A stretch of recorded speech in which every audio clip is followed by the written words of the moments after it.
Morning students. Part 12 में सुरीली बुलबुल में हमने 89 तक पेज तक पढ़ा था। अब आइए 90 पेज को हम लोग पढ़ते हैं। आगे क्या हुआ कहानी में। हमने पिछले पार्ट में क्या पढ़ा। एक बुलबुल थी, राजा नहीं जानता था। उससे उसके बारे में एक व्यापारी आके उन्हें बताता है कि एक बुलबुल है। तो बुलबुल को वो खोजा जाता है, बुलाया जाता है। उसके बाद वह बुलबुल नहीं आना पसंद करती है तो उस पर शर्त रखती है, उसे मतलब बेवकूफ़ बनाया जाता है कि अगर वो नहीं आएगी तो उसे दंड दिया जाएगा। उसे नहीं, मतलब निर्दोष लोगों को दंड दिया जाएगा उसके वजह से। तो रेडी हो जाती है आने के लिए। फिर देखिए बुलबुल गीत सुनाती है डेली। अब एक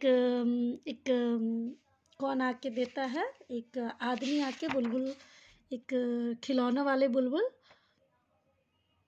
उपहार देता है। एक आदमी राजा को भेजता है तो वो बुलबुल राजा को पसंद आ जाती, खिलौने वाली। अब हम लोग इसके आगे पढ़ेंगे। वो एक दिन खराब हो जाती है। अब आगे देखिए।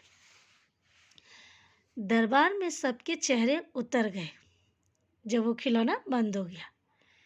शिल्पकार को बुलाया गया।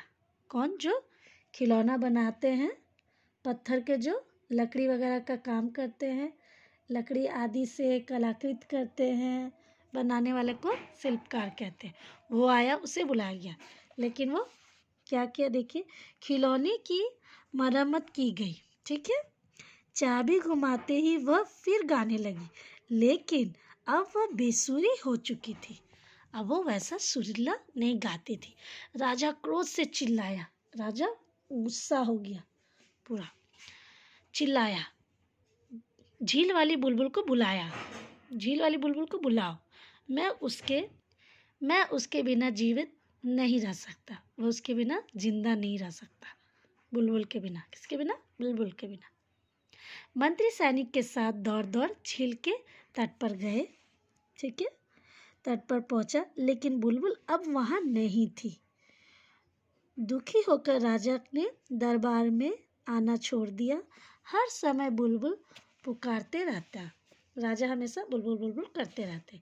राजा बीमार हो गया। किसके कारण? बुलबुल के कारण। बुलबुल तो थी नहीं। किसी को राजा के बचने की आशा ना रही। मतलब राजा इतना बीमार पड़ गया बुलबुल के लिए कि राजा बचने वाला नहीं था। अब आगे देखिए क्या होता है। एक दिन अचानक खिड़की के बाहर पंखों की फड़फड़ाहट सुनाई दी। फिर एक मीठी गीत गूंजने लगा। मतलब सुनाई देने लगा। राजा कांपते कांपते उठ बैठा। बुलबुल गाती रही और राजा की आंखों में आंसू बहते रहे। बुलबुल गा रही है, राजा रो रहा है। राजा ने थमी सी आवाज में कहा। क्या कहा? गाओ, गीत गाती रहो प्यारी बुलबुल। तुम कहाँ चली गई थी? किसने कहा? राजा ने कहा। बुलबुल ने कहा, महाराज मैं तो यही थी, परंतु आपको ही मेरी जरूरत नहीं थी। आपकी बीमारी का समाचार सुनकर ही आ गई। मतलब राजा का बीमारी का समाचार सुन के बुलबुल आ गई। राजा ने कहा, बुलबुल मैं जानता हूँ कि तुम नाराज हो। मैं खिलौना बुलबुल को नदी में फेंक दूंगा। वादा करो कि तुम अब पहले की तरह रोज गाओगी और मुझे अपना सुरीला गीत सुनाओगी। मतलब रोज आओगी और सुरीला गीत सुनाओगी। राजा ने ये बात कही बुलबुल को। तो बुलबुल ने क्या कहा? जरूर महाराज, लेकिन मैं महल में नहीं रह सकती। मुझे तो झील के पास वाले पेड़ पर रहना ही पसंद है। और कहाँ रहती थी बुलबुल? झील के पास वाले पेड़ पर रहती थी। मैं चाहती हूँ कि आप स्वस्थ और सुख रहे।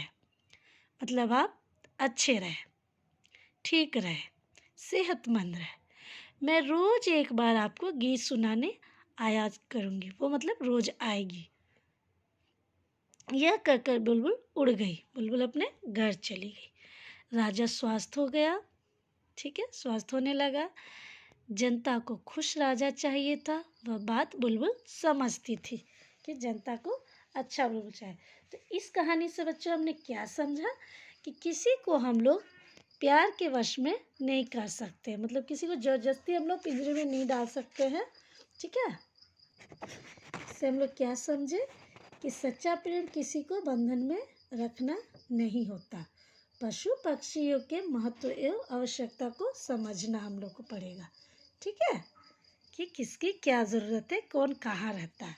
अब आगे आइए हम लोग मौखिक नहीं, अब हम लोग आइए देखते हैं शब्दार्थ। ये आपको अपने कॉपी में करने हैं। हमारा पाठ यहीं पर समाप्त हुआ। ठीक है, शब्दार्थ देखेंगे। बहुमूल्य, कीमती, अद्भुत, अनोखा। कीमती मतलब कोई कीमती चीज़, अनोखा मतलब कुछ एक अनोखा एकदम मतलब अलग सा अनोखा हुआ। खोज, ढूंढने की आवश्यकता। वन, जंगल। मुक्त, मोहित, मोहित का मैं समझाई थी। दंड, सजा, निर्दोष, जिसका दोष ना हो। आनंद मतलब खुशी, उपहार, भेंट। शिल्पकार, पत्थर, लकड़ी आदि के कलाकृति बनाने वाले। क्रोध मतलब गुस्सा, स्वास्थ्य, ठीक, सेहतमंद। ये हमारा खत्म हो गया शब्दार्थ। अब आइए मौखिक प्रश्न उत्तर। राजा किस पर बैठा था? राजा किस पर बैठा था? राजा सोने के सिंहासन पर बैठा था। राजा के सिर पर कैसा मुकुट था? राजा के सिर पर हीरे मोती जड़े जड़े वाला मुकुट था। व्यापारी ने राजा को क्या बताया? व्यापारी ने राजा को बुलबुल के बारे में बताया। ये हमारा मौखिक प्रश्न था, इसे कॉपी में नहीं करना, बस इसे आपको जानना है। अब आइए आगे देखते हैं। प्रश्नोत्तर देखिए। मंत्री ने बुलबुल को पकड़ने के लिए क्या किया? मंत्री ने बुलबुल को पकड़ने के लिए उसे झूठ कहा कि अगर तुम ना चली तो राजा ने जाने कितने लोगों को दंड दे देंगे। ख देखिए, बुलबुल ने राजा के सामने क्या शर्त रखी? बुलबुल ने राजा के सामने यह शर्त रखी, मुझे पिंजरे में बंद करने की कोशिश मत करना। ग नंबर, राजा की बीमारी का क्या कारण था? राजा की बीमारी का कारण बुलबुल का गीत था। राजा कैसे ठीक हुए? राजा बुलबुल के गीत सुनकर ठीक हुए। ये सब आपको अपनी कॉपी में करने हैं। ठीक है, क्वेश्चन आंसर। अब आगे देखिए, सही उत्तर का निशान लगाओ। राजा के सैनिक किसकी खोज में जुट गए? बुलबुल की। मीठे सुर के गाने वाली बुलबुल कहाँ रहती थी? तो कहाँ रहती थी? झील के किनारे रहती थी। दूर देश के किसी के राजा के लिए क्या उपहार भेजा था? तो खिलौना वाला बुलबुल भेजा था। ये किसने किससे कहा वाला प्रश्न उत्तर। ऐसी भूल कहीं ना करे, किसने कहा? लड़की ने कहा। किससे कहा? मंत्री से। मुझे कुछ नहीं चाहिए, किसने कहा? बुलबुल ने कहा। किससे कहा? राजा से। गाओ गीत रहो प्यारी बुलबुल, गाती रहो प्यारी बुलबुल, किसने कहा? राजा ने कहा। किससे कहा? बुलबुल से। आप स्वस्थ और खुश रहे, किसने कहा? बुलबुल ने कहा। किससे कहा? राजा से। आइए पेज नंबर 94। इसी तरह हमें अपने बुक में भरने हैं। जो मैं कॉपी में करने बोलूँगी वो आपको टेनो ऐप के थ्रू करने हैं। ओके, आगे देखिए। रग से बनाना है, इसी तरह का सब मात्रा है। उपहार लिखो, एक एक करके लिखना है। राजा तो र का उपयोग करना था। र ऐसे भी होता है, देखिए र ऐसे भी होता है, र ऐसे भी होता है। ये र का है, 4 तरह का र होता है। ठीक है, अब इसे देखिए, इसमें से चुन के लिखना है, ढूंढ के। ठीक है, और नीचे वाक्य बनाना, ये आपको कॉपी में बनाना। ये सब मैं आपको असाइनमेंट के थ्रू भेज दूंगी, आप कर लेंगे कॉपी में। और जो बुक में करनी है, यहीं पर आपका समाप्त होता है पाठ 12। ठीक है, सब समझ गए? चलिए, थैंक यू।